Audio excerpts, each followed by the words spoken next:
Hello everyone, welcome back. I hope you're all having a great day so far.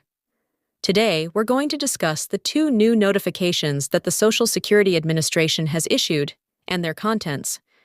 Additionally, we'll discuss the three changes to Social Security that we need to be aware of in order to prepare for them in 2025. However, before we dig right in, if you could quickly assist with the major topic of today's video, please consider giving it a like. This helps with the YouTube algorithm. Additionally, if you could, please consider subscribing to my channel. In case you haven't already, let's get started with our first tale in today's movie. In 2025, a few major changes are expected to occur, for which we must get ready. Described in this article from the Moody's, they state that these three changes to Social Security will take effect in January. Read on to learn more about the first change they list here. Is the possibility of an annual cost of living adjustment, or COLA the whole point of COLAs, for Social Security payments, given that benefits will be growing, but that COLA in 2024 will probably be lower than in 2024, aims to assist seniors in keeping their purchasing power as prices rise as a result of inflation in the beginning of 2024. Social Security benefits increased by 3.2%. The year before, benefits increased by 8.7% as a result of the extreme inflation that consumers faced in 2022, but the Social Security COLA for the following year does not appear to be as generous as it was this year. According to the most recent projection for 2025, the increase in 2025 will be 2.63%. While it's not the lowest Social Security increase ever, it is less than recent increases, meaning that again, over the last several years, we've seen increases of 8%. 4% and 7% are quite scattered. Really high because, as you may have seen, inflation has been rising at a faster rate than it has been over the previous few years, compared to the last year or two, than what we would want to see. Normally, inflation should be at or around 2%, but it has been at or around 3%. As a result, we should expect a cost-liming adjustment of or about 2% next year. 6% at this time. The second change coming up in 2019 is that Social Security taxes will take a larger portion of higher earners' income, meaning that while higher earners may not pay the whole amount due, taxes are Social Security's main source of funding. Rather of all of their earnings going into the program, a pay cap is established annually to determine the amount of income that is subject to Social Security taxes. This year, the wage cap is $168,600. This implies that someone making $200,000 will not be required to pay Social Security taxes on their final $31,500 of income. However, the following year, that amount is probably going to increase to, say, $175,000. So, for instance, a professional athlete making $10 million would not be exempt. Instead of paying payroll taxes on their whole $10 million wage year, for instance, starting in the following year, they will only be required to pay the Social Security payroll tax on the first $175,000 that they make. And anything over $175,000, all the way up to their $10 million salary, won't be taxed. For this reason, many legislators in Washington are asking, why? At the moment. Isn't it appropriate to tax the excess earnings of high earners, such as celebrities, sports, and company owners, up to $300,000? This sum will also be deposited into the Social Security Fund. Trust fund for security, that way, we can sustain this for a longer amount of time, which is why Democrats are the ones who have floated this notion most frequently. Republicans generally oppose taxes, hence Republican officials. The third change that we can probably expect to see in 2025 is that it will be more difficult to qualify, meaning seniors won't automatically qualify for Social Security simply because they are older.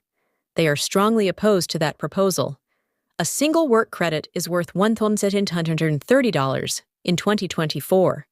To be eligible for retirement benefits, you must accrue 40 labor credits during your lifetime, at a maximum of 4 credits a year, by reaching a specific age of earnings, but in 2025, that bar is probably going to rise.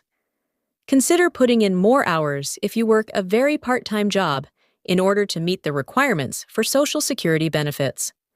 Of work credits you're seeking right now, in addition to the bonus adjustments that will occur in the upcoming year, we also need to be aware of the Medicare reimbursement hikes. Part B Premium. The exact nature of those hikes won't be known until perhaps the end of October or even November, but the Medicare Trustees Report has given us a rough idea of what to expect. And according to their most recent research, there will be a $103 monthly rise starting in 2025, which will be a 59% increase over what it is already this year, $174,679. So, it will significantly reduce the amount of an increase in Medicare Part B premiums that would otherwise be expected if we were to see a 5.9% increase and only receive a 2.6% cost living adjustment. The Social Security Administration just revealed in our other item for today's video that many people receiving benefits will undoubtedly be extremely disappointed by the rise we're actually going to receive. Issued 2 alerts, something that we should absolutely be on the lookout for, as Forbes reports that the Social Security Administration has released 2 alerts on the program that allows many people to view their Social Security information. Recipients of benefits via a My Social Security account on the Social Security website will need to use a new method to access their accounts. According to the SSA, anyone who opened an account prior to September 18, 2021, will shortly have to gain access to the account via id.me or login.gov. Many other government online services employ these 2 credential service providers, ERRS, to boost security and safeguard users and streamline sign-in processes if they already have an account. If you use one of those services, you won't have to create a new one. Otherwise, you'll need to do so in the near future in order to access your Social Security account. It is advisable to register for those services as soon as possible, as it will be the first notification they provide you that you will eventually need to do so. They will also ask you to refresh. Although it's quite simple to complete, it's one of those tedious procedures that we will undoubtedly have to go through. The second alert, of course, is to fraud. Therefore, various articles have been written about it. There are various publications online that claim there is a $600 stimulus or a $600 COLA boost, but it is absolutely wrong. They continue by stating that the other alert relates to fake reports you may have received by email or seen online. According to sources, Social Security recipients would receive an extra $600 cost of living adjustment in 2024 to augment the increase that was introduced at the beginning of the year. Reportedly, recipients are expected to get a $600 stimulus check. This is obviously inaccurate. No stimulus funds are being distributed, and the cost living adjustment won't be disclosed until the middle of October, and it won't be $600 for everyone unless you're already receiving the greatest amount possible. Even in that case, it won't be an increase of $600 for everyone. Although there are currently no discussions concerning stimulus checks, you should at least keep an eye out for various state-level initiatives like universal basic income schemes. There are no discussions for stimulus checks or anything like at the federal level, and it's unlikely that there will be until we experience a recession, in which case we would need to enter a downturn. In order for there to be any economic growth, the unemployment rate would need to rise, the economy would need to contract, and the inflation rate would naturally need to drop to 2% or even lower.